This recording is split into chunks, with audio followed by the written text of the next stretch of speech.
welcome back to Reissued. If you're new here, my name is Andrew. My boyfriend Matt and I just got back from a 2-week vacation in Japan, and of course we did a lot of shopping, and of course I had to pick up the camera from time to time and take you with us. We hit local markets, recycle stores, and antique stores across Tokyo, Kanazawa, Takayama, Kyoto, and Osaka. And spoiler alert, I bought a lot this time. We actually had to buy another suitcase to bring back with us. So as I take you across Japan with us, I'm gonna be unpacking my carry-on full of souvenirs and showing you the finds that inspired me most. Let's go antiquing in Japan. Okay, now I mentioned before I left that this was my vacation, so it wasn't really my intention to film a video. However, when we got to shopping on the first date in Tokyo, I had a feeling this might be kind of interesting, so we're just gonna dive right into the middle of it in Tokyo.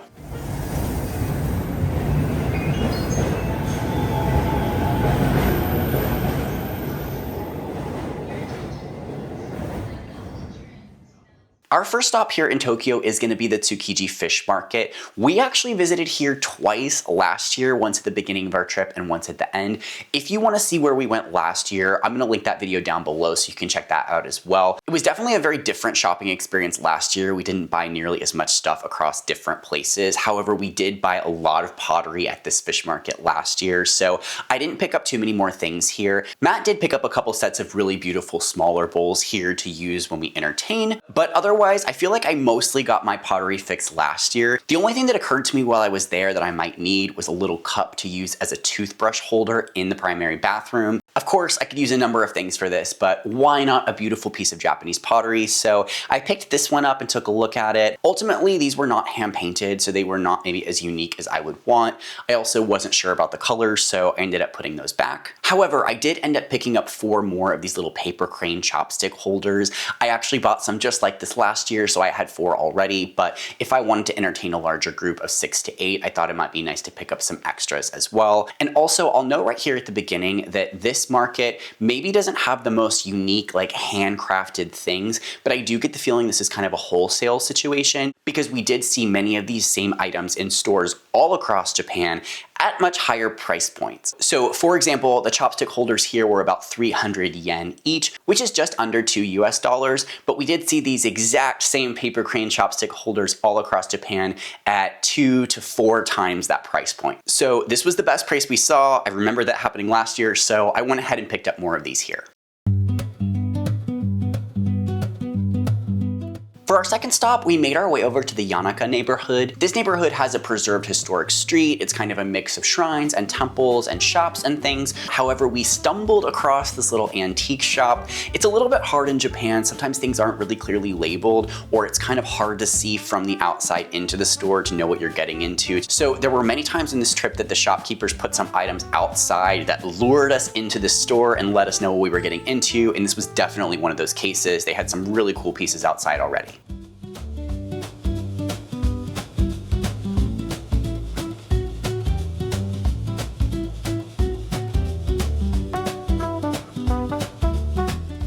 Now, this little antique store pretty much sets the tone for what we're gonna see in a lot of antique stores across Japan. It's very compact, very small. There's a lot of vintage china and figurines, baskets, little wood boxes, a lot of really beautiful things that I like. So this really set the tone in a nice way here. So we didn't spend too long in here. Again, this was a pretty contained space, but right away, Matt knew that he wanted to purchase these little brass, like dragon, lion figures. These are super gorgeous and heavy, and I'm glad we're together because otherwise I would have had to fight him for these. I think they're super cool. However, I decided to end up purchasing this little incense holder. This one was 8,000 yen, which comes out to about 51 US dollars. I'll say right here at the beginning that shopping like this as we travel is a little bit tricky because at this point, I remember last year, we didn't really buy very much at all until the end. We were kind of like waiting to see different things, waiting to find different price points. And I didn't want that to happen again this year. So I'm like, well, let's go ahead and jump on it. In hindsight, I may have passed this one up based on the price. This is maybe a little bit more than I wanted to spend on something like this, but it was the first day. I wasn't sure how much we were gonna be seeing, so I did decide to go ahead and jump on this. Nearby, there was a little recycle shop that reminded me of a couple places that we went in last year. A lot of the kind of recycle centers here are very curated. They're very expensive. The pieces are in great condition, but it's not like you're like hunting for treasures in the way that you would in like an American Goodwill store. These are very curated and the price points are a bit higher here. So we didn't really make much of an effort to go into these type of stores this time because we did that more last time. However, I will point out that I liked a couple of the art pieces in this store. I thought they were super cool. So I just wanted to show you those.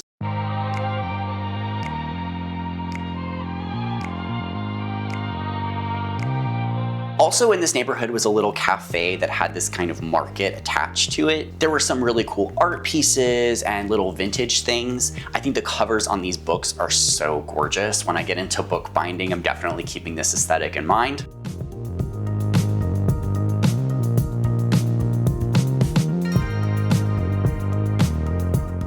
I was also reminded right away here why I really appreciate Japanese furniture. I love the trunks, I love the rich wood tones. I thought the shape of this little end table was super interesting. Aside from the shopping element, there was a whole lot of design inspiration to be had here. I didn't document that process as much in video form, I did that more in photos. So I'm hoping to share a lot more of that over on Instagram. So go follow me there at reissued.studio if you want to check out more of the design inspiration side of things. Next, we made our way over to Yanaka Ginza, which is the preserved street here. We actually visited this same street last year and had been in a lot of these stores before. In one of the pottery stores, I was really drawn to this red, orange, flaming painted bowl. I thought it was really beautiful. And then I was lucky enough to find a cup version of that as well. This one did appear to be hand painted and I thought would be super beautiful with the kind of blue and burning orange color scheme that I have going on in my house. So I did go ahead and pick this one up for around $17.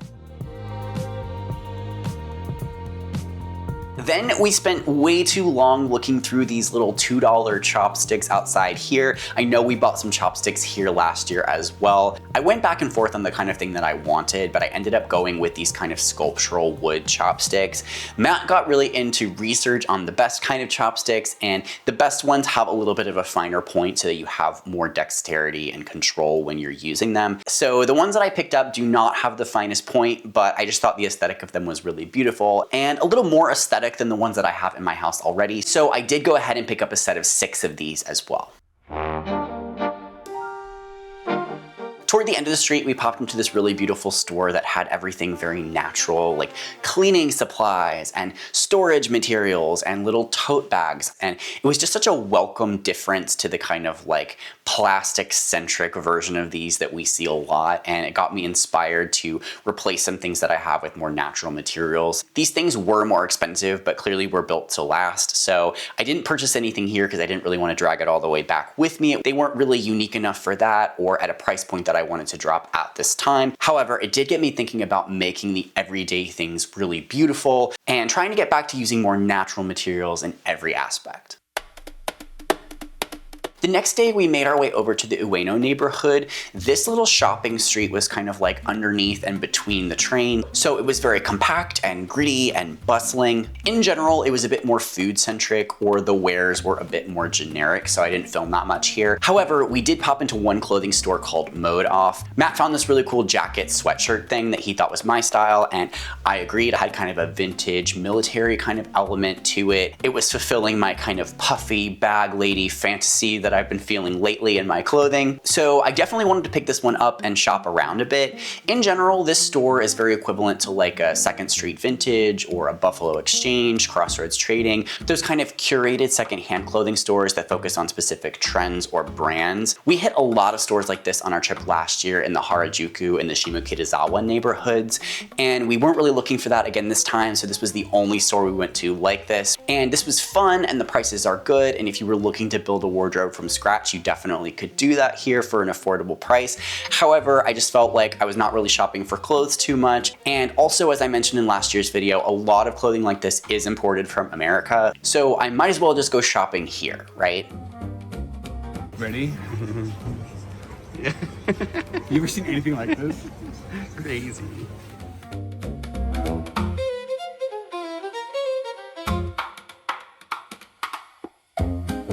So after purchasing the little jacket slash sweatshirt for around $18 US, we moved on.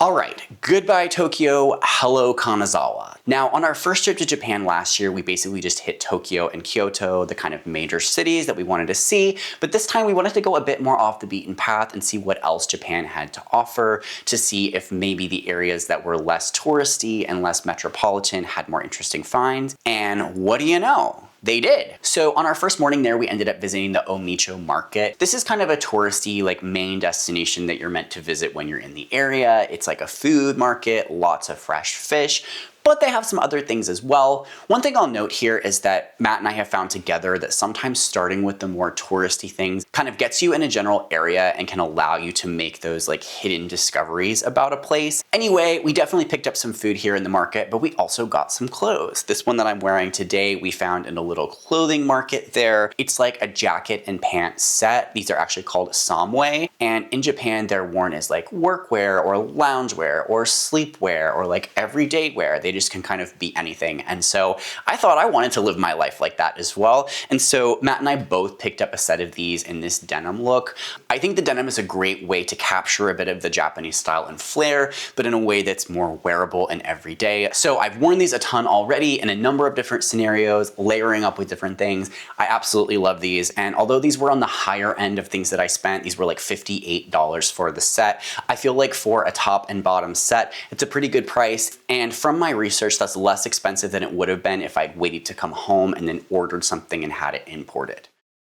It's funny, I feel like we're also seeing my thought process in real time here as I go through my footage. I started to get really interested in Japanese fabrics and patterns. I started to think about quilting. You know, I've been wanting to quilt for a while, and I thought, why not pick up some really beautiful Japanese printed fabrics? So this is the moment on the trip that that seed was planted. Later in the day, we made our way over to the Korinbo neighborhood to visit a preserved samurai house. It was incredibly icy and slushy and snowy and freezing cold that day, so we had lunch at a little ramen shop and then popped into this like hands department store and thought, oh, we'll just get inside for a bit, see what the shopping situation is here. We looked at the directory within the little mall thing and saw that there was a vintage market on the second floor, and so of course we had to check it out.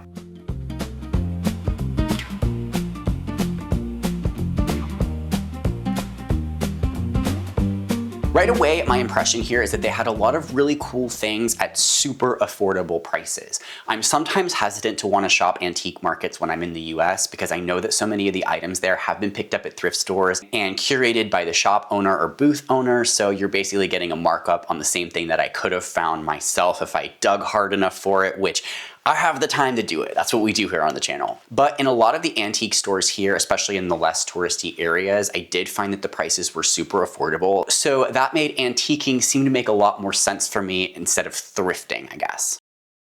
So right away, the shop had a lot of really interesting items and fabrics. My only regret, I think, that I wish I had purchased on this trip is this fabric right here. This was some like serious yardage and it was only 1,000 yen, which is about $6 US. It had these kind of blue and orange tones that you know that I love. At the time, I couldn't really think of anything to do with this, and I didn't necessarily feel like it was unique enough to purchase and carry with me. However, after my whole experience in hindsight, I definitely wish I had gotten this one both for the look and for the price point. This blanket was also super beautiful too. There were also tons of kind of decrepit documents just hanging around. My collage, mixed media, art making self was really reignited here. I know some people have been wanting me to make more art on the channel again, and I've been hesitant to do that, but I'm officially re-inspired. This was super cool. So right away, I did pick up this book that was like completely deteriorating in a way that I try to make my art look like sometimes. So I thought this would be really cool. This was 65 cents, and I figured I could get it home and deconstruct it, make it as a part of collage or mixed media work. Matt also found a really affordable scroll in this pile. Again, just kind of like for raw materials or something to kind of work with. All these paper materials were super affordable and unique. I also picked up this little one-off printed page that has kind of metallic finish to it for $6.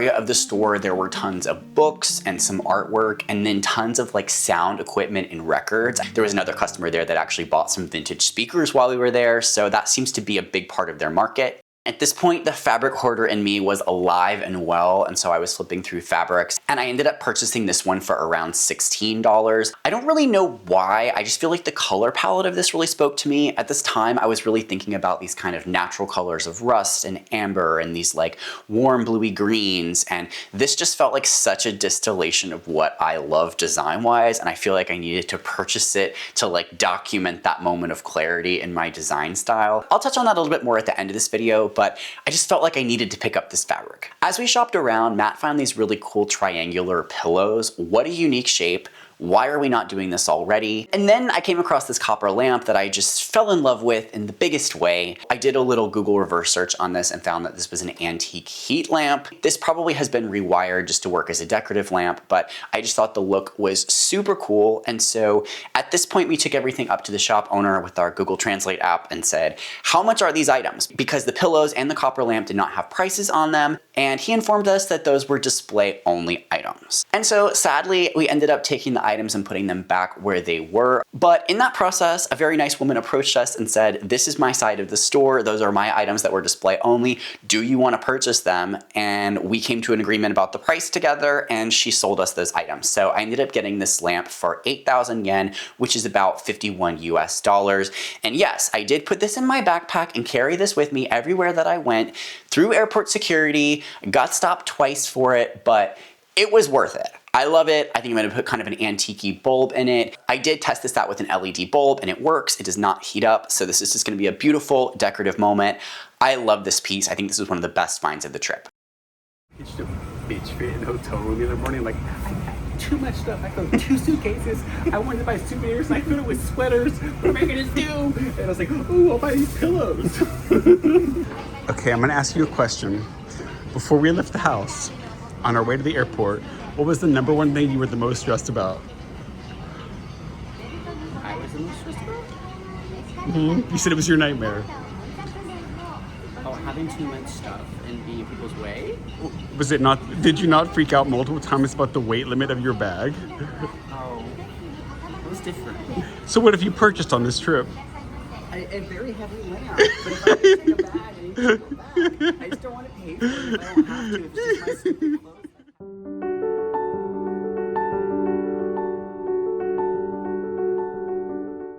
The next morning, we shopped around in the Higashiyama neighborhood that we were staying in. This was kind of a preserved historic area with little small shops. We had done a little preliminary lap around here the day before to see which shops we wanted to go into and if there was anything that we might buy. So we popped into this little gold and silver leaf store. Metal leafing is one of the predominant crafts that's specific to the Kanazawa area. They have a long history of being experts within that craft. So it felt right to pick up some metal leaf pieces while we were here. A lot of this stuff can be kind of like gaudy and over the top for me personally, but they did have these really cool mouse pads. I'm not sure how effective that would be as a mouse pad, but it looked really cool. But the thing we were drawn to the most were these little art cards. These are a brass leaf that I think is printed over the top with some famous Japanese artwork. I think these are super cool and I love the idea of this technique and I kind of want to do it myself. So I picked up a couple of these as gifts and one for myself, both because it was so beautiful and because it was a good like inspiration. Matt also picked up a couple of these as well as some gold leaf chopsticks. We also popped into this little shop right by our hotel that had like fabric artwork and like art prints. This shop did not allow photo or video. Certain shops around Japan had signs posted with no photo or video, so I wanted to respect that. However, I did pick up this little piece of fabric. This is like a bird print. This one was around $4, I believe, just a little square of fabric. I thought it would be really pretty to frame, as though I have wall space to do that. But something about this just felt very in tune with my aesthetic. It reminded me a bit of my bird wallpaper in the guest bathroom, and so I just had to pick this up. Later in the day, we made our way up to the north part of the city, kind of outside of the main areas. Isn't that always where the best, most interesting places are? This place came up on Google Maps as Select Recycle Shop Muji. Matt found this, and so we made our way there. We took a taxi directly to that store to check it out, and I was really glad that we did. This is probably the closest thing that's like an equivalent to an American REISSUED. Again, though, it was quite curated, and I think they actually do some work on the items to get them ready to sell, rather than just just like letting customers have at it in its most raw state. So some things had been kind of flipped or reinvented by the management, but in general, I felt like their aesthetic there was gorgeous. It was really well curated. It was affordable. If I were living in Japan and I were shopping for beautiful furniture, this is where I would start because there were so many gorgeous pieces, especially display cabinets and things with little drawers. I love little drawers. I can't get enough of them. I feel like they're practical. I feel like they're interesting. So yeah, this was like little drawer heaven.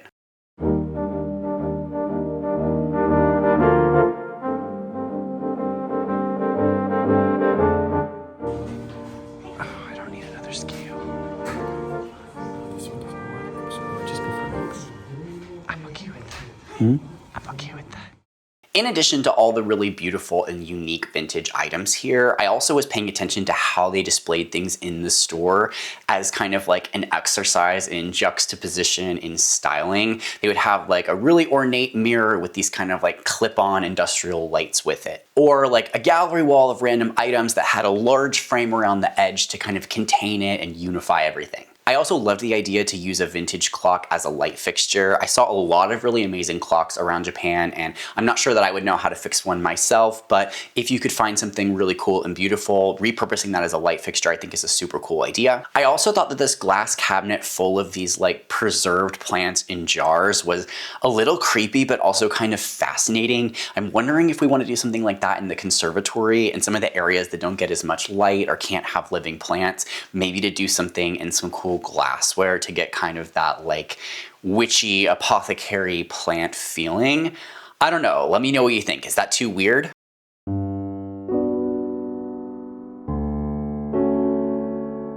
So it's difficult for me to shop in a place like this because I would take so much with me if I could, but at this point in the trip, our bags are filling up, so I wanted to have a little token of the store, but not in a big way, in the way that I might have liked. So we did find these really cool little fish chopstick holders. We talked about picking these up, and I kind of wish that we did, but we ended up not.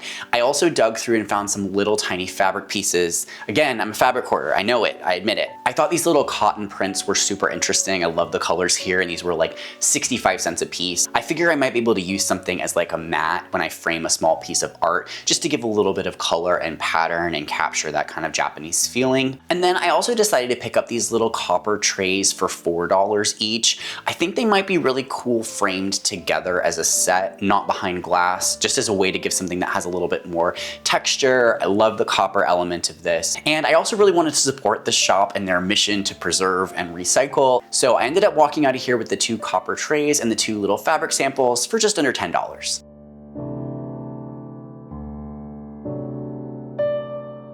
Last stop here in Kanazawa was this little vintage shop that was within a giant mall that was right by the train station. We just popped in here to shop for a bag to carry everything home, but we ended up walking by here and looking at these really cool scarves. These were on sale. I got mine for around $10 and ended up wearing it for like the rest of the trip. The shopping here in Kanazawa, even outside of like the thrift antique element into more traditional retail spaces, I felt was more interesting and more unique than what we've seen in Tokyo and Kyoto.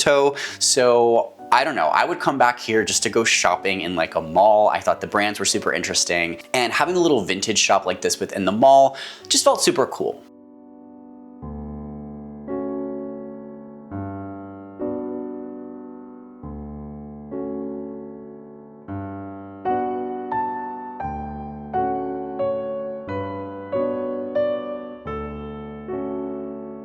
All right, next stop here is Takayama. Takayama is kind of like up in the middle of the mountains. Kind of the main craft in this area is woodworking. We saw so many beautiful bowls and dishware as well as furniture here. So the first day we just kind of walked around everywhere to get a sense of what was there for shopping. So in that process, we popped into an antique store here to see what that was like.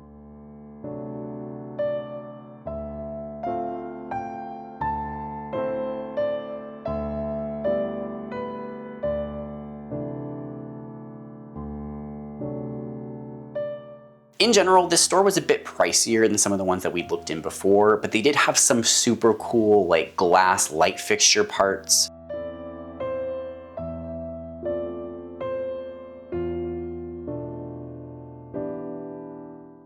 Lanterns, fabrics, and of course, a lot of things with little drawers.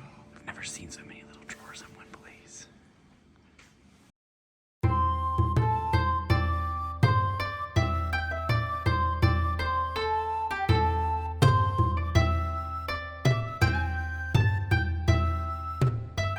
There were also some kind of like architectural elements like these shoji screen doors, which looked like exactly the kind of thing that I would be shopping for if I was able to get those things home. But ultimately this shop felt a little bit pricey, so we moved on. And on our way back to the hotel, we went to a garage sale. So this was like the most Japanese garage sale ever, in the sense that these garages were just open, all of the things were sitting out there, and it was an honor system of putting in your money and then taking the items, which is absolutely crazy to me, mind blown. But what a fun thing to come across. So of course we had to stop and shop. In the first area, the items were at 3,000 yen each, which is just under 20 US dollars. So we flipped through here a little bit, but didn't really come across too much that inspired us or felt like it reached that $20 value mark in my mind. But around the corner, they had a 1,000 yen and 500 yen area. So that's where we really did our digging.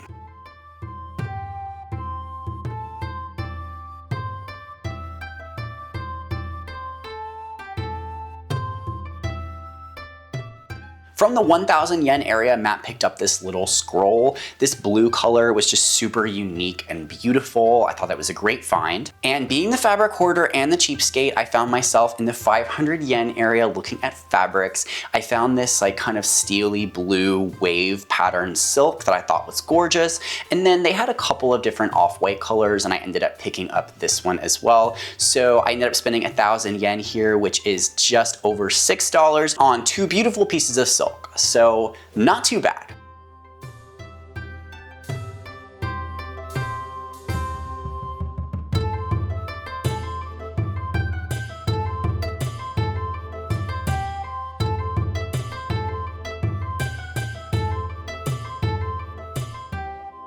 The second day, we got our start at the Miyagawa morning markets. Again, this was one of those places that is a little bit more tourist heavy. A lot of the items that they have here are a little bit more generic. However, we did end up popping into an incense shop, and I bought some incense here mostly because I liked the packaging. I am that person. But also this particular line of incense was exclusive to this shop and made by the shop owner, so I loved that. Matt picked up a ton of incense on this trip ever since we went last year and got a couple of things. He's been trying to research how to get good Japanese incense, and you know, he likes to go deep on things like that. And incense like this can be difficult or expensive to import. So he definitely stocked up this time across a number of different stores, and we have a stash that's gonna last a while. After the market, we continued walking around in the more historic area, trying to explore some areas that we hadn't the day before. And we went kind of off the beaten path just a little bit and found this really unique antique store called Warabe Kimono and Antiquities. Right away, we just got good vibes in here, and she had a ton of fabric. So naturally, I had to look around for a while.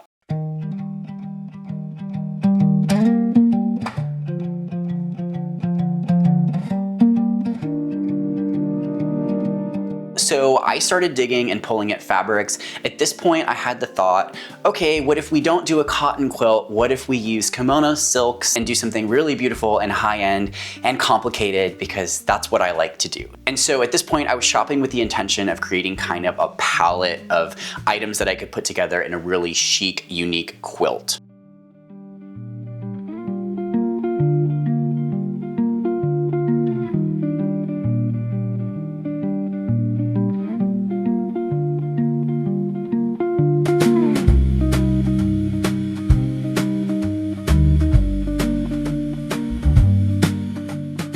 Meanwhile, Matt found these really cool vintage wood plates. All of the woodworking here, these are super lightweight, super fine. It was like we saw in a lot of the shops around there, but these ones are lacquered, so I think they'll be a little bit easier to maintain. And also they're vintage, and so I think that's super cool. Matt also kept digging and came across these big rolls of paper. We weren't really sure what they were. They were like a dark brown color, and they had these cut patterns into them. The shopkeeper helped us look through them, and these are actually silk screens from kimonos. Everything used to be screened by hand. She said that practice is no longer done. Everything is now printed by machine, but there was a time that each pattern had multiple screens for layers of color. And so so of course we had to dig through these and find the coolest patterns. She showed us one that she actually had framed on the wall in there to kind of give us a sense of what this might be like as a piece of artwork itself. And so we dug through, found some that are really cool here. Matt picked up these two smaller ones. These were 2,000 yen each, so around 12 US dollars each. These are probably the coolest ones in my opinion and seem the most frameable. Matt also wanted to pick up two others that might be kind of layered. You can see here that there's a very fine layer of silk here, so these have kind of an interesting transparency to them. So layering up some of the ones that have more cuts open with some of the more complex cuts behind could be super cool in a frame. So I had to do that too. I picked up three myself. Two of them are a little bit more simple. Those were 500 yen each. And then the one that's more complex that has these kind of like flowers or water droplets on was 2,000 yen, again around 12 US dollars. So for this set of screens, I spent around $19. Now, at this point, we've been shopping around for a while and the shop owner, Hiroko, invited us to have coffee with her. So she went into her little house. This was her home. She had the antique store at the front as well. So she went back into her house and made us coffee and brought us out little like cookie things. She was so sweet. We talked to her as best we could on Google Translate and she was just so warm and interesting. And what an incredible experience to get to chat with her. She let us take a photo with her. So this is Hiroko. Everyone say hi, Hiroko. But now I got to get back to fabric shopping and make some decisions. I pulled a lot of things that I liked, but I knew I was going to be spending too much money, so I had to put some things back. And so I ended up with a nice tight palette of things that I thought would work well for my quilt, as well as this kind of like woven jute screen thing. I think these are mostly used as window coverings. This was 1,000 yen per meter and I bought all 4 meters. I thought it could be cool to make some kind of like Roman shade kind of situation, incorporating other fabrics as well. We saw that look in some of the temples and I thought it was really cool. So I'm thinking something like that might be nice for the living room. I'm not sure, but yeah, I spent around $25 on the jute, between $2 to $22 on each piece of fabric. So I walked out of there spending about $79, which is the most I spent at any store, but it's gonna be a banger of a quilt, I promise.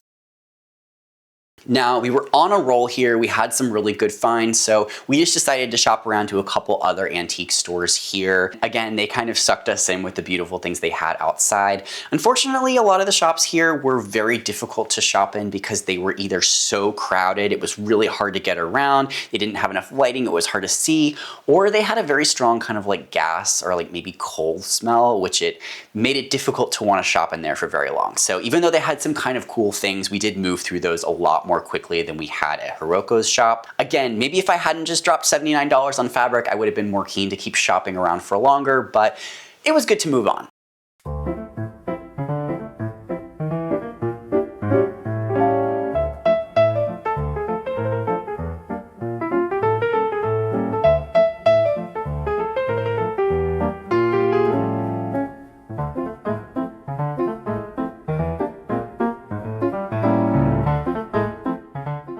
However, we did pop into the Murata clothing shop to pick up another set of the Samue. I got this kind of steely blue color. I feel like that's become like my signature color after it went on the living room built-ins. And I don't know, I just feel like I'll get a lot of wear out of those. I have been wearing my denim ones so much already. These were again around $58 for the set. I feel like that's not bad for a top and pants. And again, I felt like I couldn't get them for cheaper when I got back to the US. So now was the time to buy them if I was gonna buy them. All right, y'all, are you still with me? I think this was the point in the trip that I was starting to feel really exhausted. We've been a lot of places, we've been all over, but we still have 2 more cities to hit, so hang on there.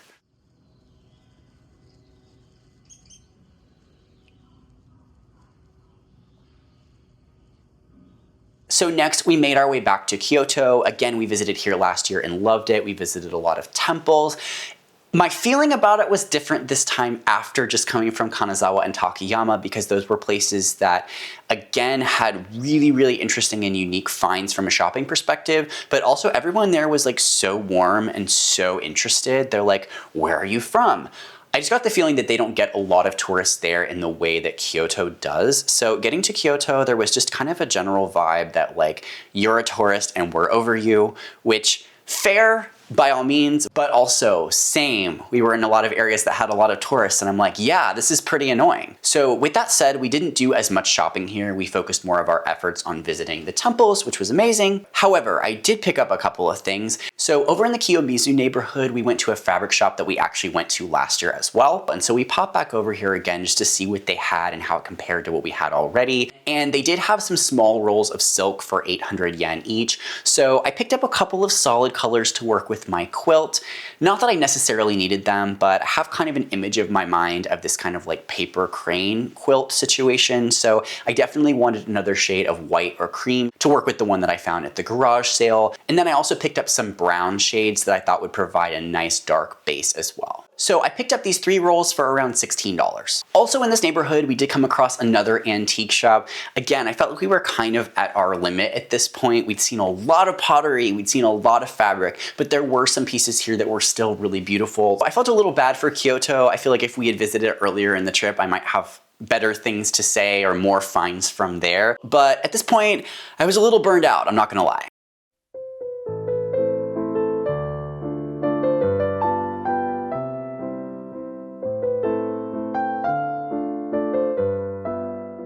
However, right by the antique shop, there was a local calligraphy artist that was doing a thing where if you followed her on Instagram, she would write your name in traditional Japanese calligraphy for free. And so we sat with them. They were super friendly, super nice. And she wrote our names. We added our own stamps. It was just a fun little experience.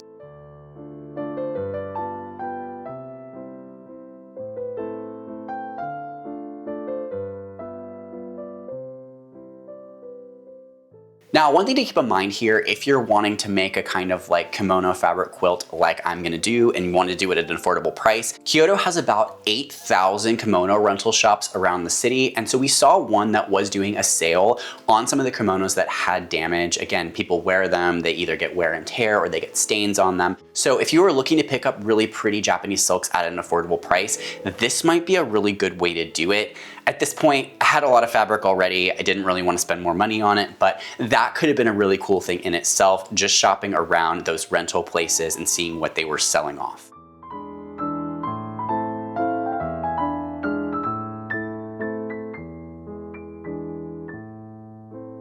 Last day in Kyoto, we visited the Golden Temple. We visited this beautiful bonsai garden that's not always open, so we got to see it and it was incredible. And then right across the street, another antique store was calling our name. Again, they put their stuff outside. We got sucked in. I have to say, I really, really love these little cups that have koi in the bottom. I hadn't seen that anywhere else. It was really unique and those were really cute. I couldn't think of what I would do with them and I didn't really want more to carry at that point, but those were super cool. And then inside we came across these really beautiful metal spoons that had animal heads on the handles. I believe these were all animals from the Chinese zodiac. So they had horses and roosters and mice and bunnies and all different kinds of things. I was really drawn to the horse and the dragon and the goat just because I felt like the shapes were really elegant and they looked kind of beautiful together. These were 1,000 yen each, so just over $6. So Matt and I each picked up a couple of these just because they were really beautiful, but also in all the places that we had been so far, we hadn't seen anything remotely like this. So they had that uniqueness factor, but most importantly, they would still fit in our suitcase at this point. This shop had a lot of really beautiful things at higher price points as well, but with our little animal spoons in hand, we checked out and moved on.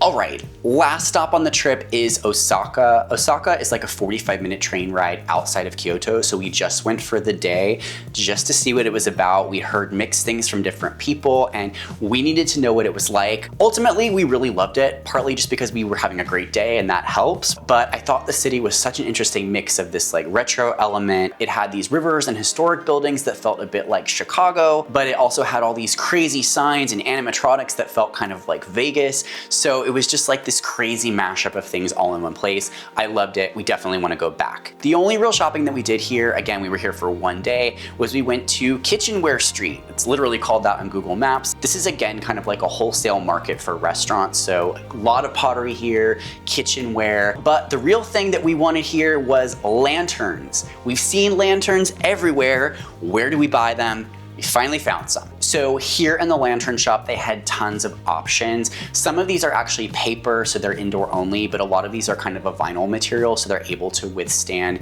outdoor use. I loved the paper ones that were kind of a warmer color, but I thought maybe I'd want to use them outside, either as a part of the back garden design or in the front as a little porch moment. I just think that they would be really amazing outside, and I wanted them to be able to survive that. So I picked up 2 of these long, tall, white vinyl lanterns. These ones were $26 each, so I spent $52 total. I think that's a good price for lanterns. I don't know. Again, this is literally the only place that we've seen them so far in Japan. Maybe we'll do more research if we go back and we decide that we want more lanterns. But yeah, I'm super excited about these. I love the idea of maybe painting some kind of signage or graphics or something on top of them.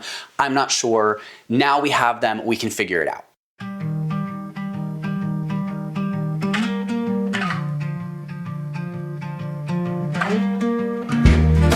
All right, everybody, that brings us to the end of the trip. Thank you so much for coming along with us. Right here at the end, as I look at my massive haul that mapped my trip across Japan, I have a couple key takeaways here. First of all, I just love the traditional Japanese aesthetic. I've mentioned before that I grew up visiting my grandma's house and she had tons of Asian antiques. I've always had a real love and appreciation for Asian art, and returning to Japan and learning more about that culture and getting more pieces like that for my house, I'm just reminded by how beautiful and how timeless Japanese design is. We like to talk a lot about trends within design, but I feel like those traditional Japanese aesthetics are just the most timeless. They will last forever. They always look beautiful. My second takeaway here that I touched on a little bit earlier has to do with getting to know yourself when you're in a new place. And somehow midway through the trip, kind of in Kanazawa, I just had this feeling of like, as I was buying things, I was very in tune with my aesthetic.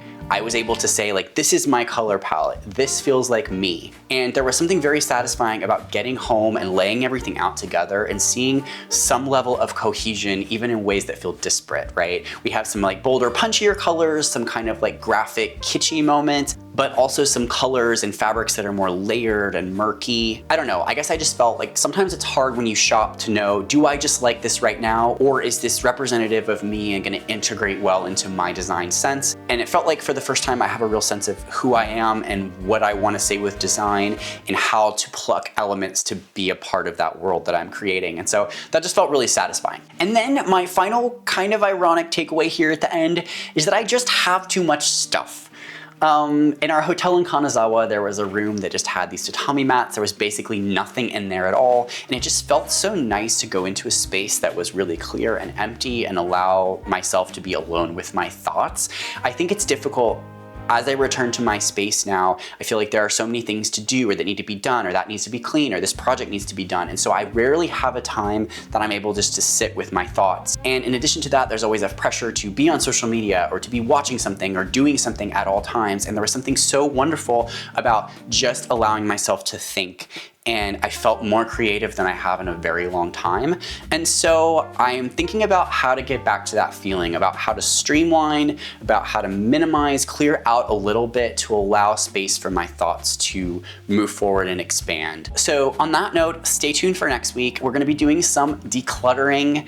Obviously I wanna hold on to things that are important to me as a part of my creative process. That's what we do here on the channel, is collect things and turn them into other beautiful things. That requires stuff. However, sometimes you gotta pare it back, and I'm gonna try to find a balance next week. Stay tuned for that. If you enjoyed going on this trip with me and you enjoyed this video, be sure to hit the like button. If you wanna see how I incorporate these finds into my home decor, be sure that you're subscribed. Thanks so much for watching. I'll see you guys soon.